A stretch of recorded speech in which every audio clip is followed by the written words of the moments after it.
The fierce battles by Ukrainian forces successfully slaughter Russian troops in Pokrovsk.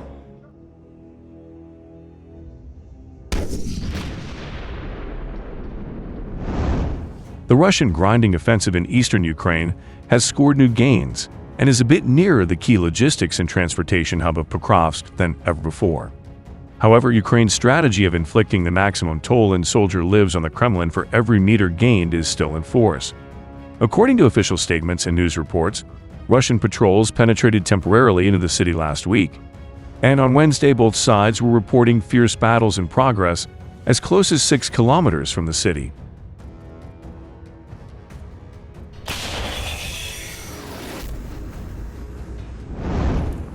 The Ukrainian Army General Staff called the Pokrovsk sector the hottest on the entire fighting front on Wednesday, with fully one-third of all current combat engagements along the front involving forces deployed in and around the city. Pokrovsk, a logistics hub with a pre-war population of 60,000, has been the objective of a relentless Russian ground and air offensive launched in February 2024.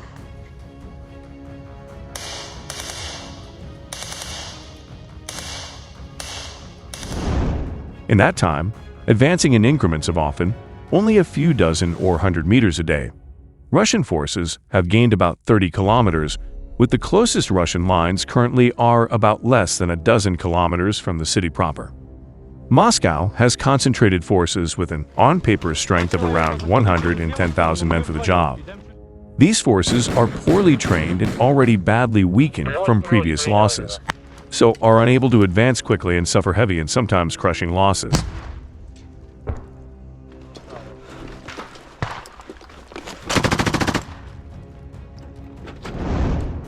Since late July, Ukrainian Army reports say the main Russian effort towards Pokrovsk has shifted to the northeastern and southwestern approaches to the city, focusing, respectively, on the outlying village of Kotline and a town in Pokrovsk's northern outskirts called Rodinsk.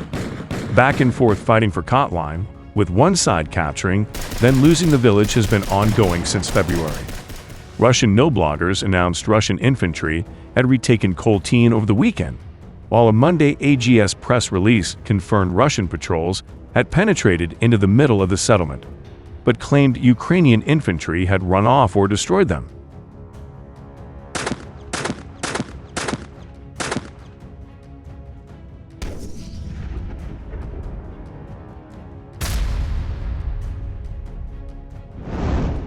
Currently, in the Pokrovsk sector, the enemy's greatest attention is focused on Rodinsk. Active fighting is already underway on the approaches to this location. Ukrainian defense forces are making maximum efforts to prevent the enemy from advancing. "We are monitoring the situation and responding to any changes," a statement by Ukraine's 2nd Corps.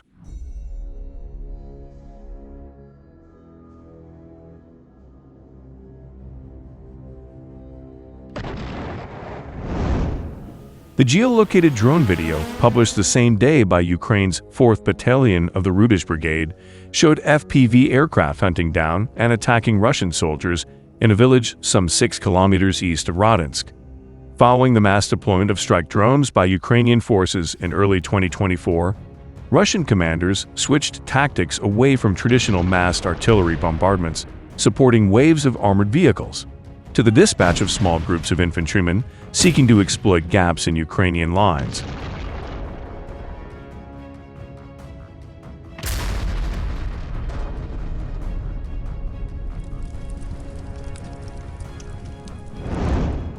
A Ukrainian scout unit leader, call sign Chaika, said of defenses in the Pokrovsk sector, in an interview published by the Ukrainian military writer Yuri Butrusov on Wednesday, that right now, maybe because there are insufficient troops of infantry, the front is not getting narrower, but wider.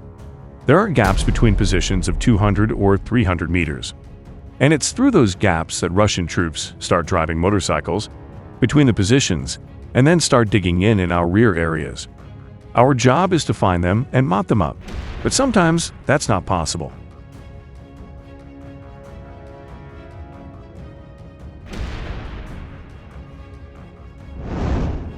A content published by other Ukrainian units in the sector told of constant fighting and continuous Russian attacks with small-scale territorial gains, but generally telling of Ukrainian lines folding under pressure.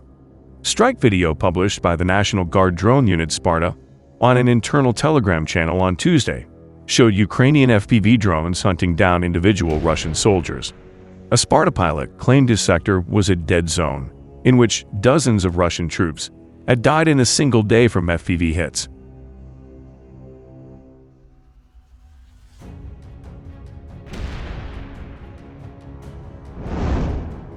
A soldier from the 68th Jeju Brigade from inside the city posted images showing apartment buildings with entire facades destroyed by the blast, a ruined rail station and city administration buildings, and a few local residents unwilling to evacuate. The brigade is holding and will continue to do so. A unit statement said,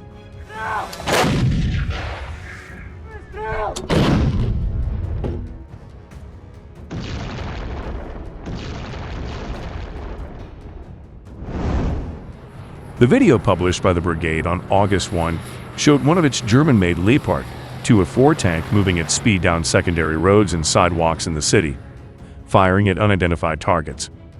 The tank commander, call sign Golovod, said he and his crew mostly perform shoot and scoot missions against enemy infantry spotted moving in the sector.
Камади!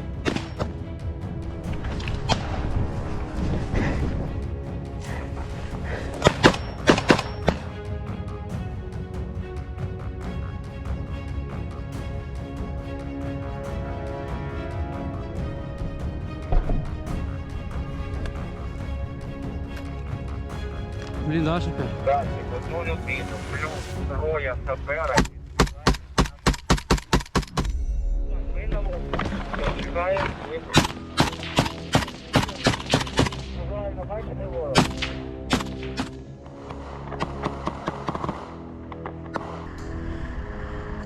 А що?